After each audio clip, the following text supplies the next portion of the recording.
The dawn of the month of prophethood.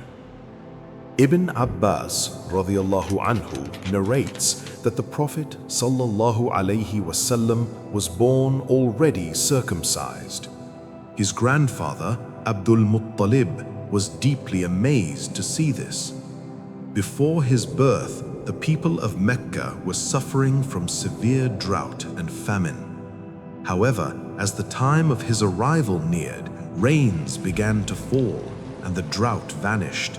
The trees became lush and green, and the earth was covered in verdant beauty. At the time of his birth, he was leaning on his knees in a position similar to sajda.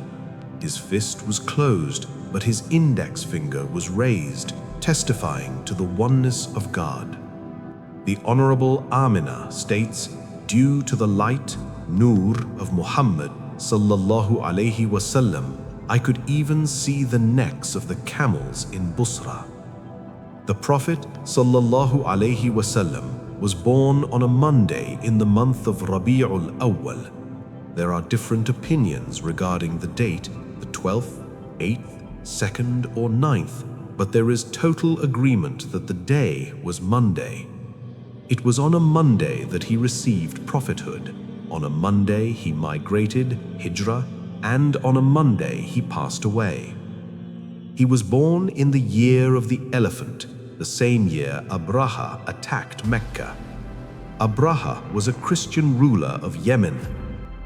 He desired that people should worship or perform pilgrimage at a temple he built instead of the Kaaba. Consequently, he constructed a massive house using black stones, decorating it with gold, silver, jewels, and a giant ruby. He hung long curtains and filled it with fragrance. Seeing this, some tribes turned towards it and began worshipping there. A man named Nufail could not tolerate this and threw a large amount of filth into that house, even though he was a friend of Abrahah.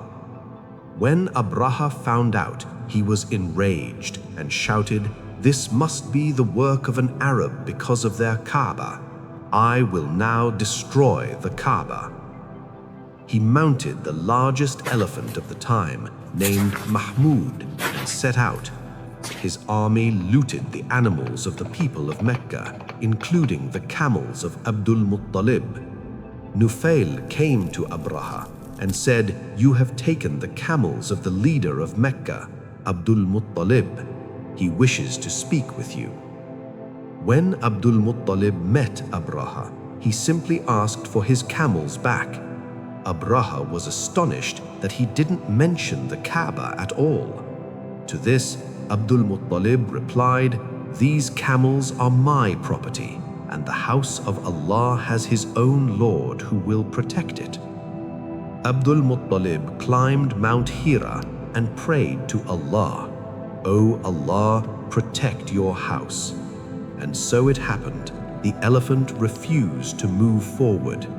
They struck its head repeatedly and even gave it wine to intoxicate it so it would lose its senses and move, but nothing had any effect.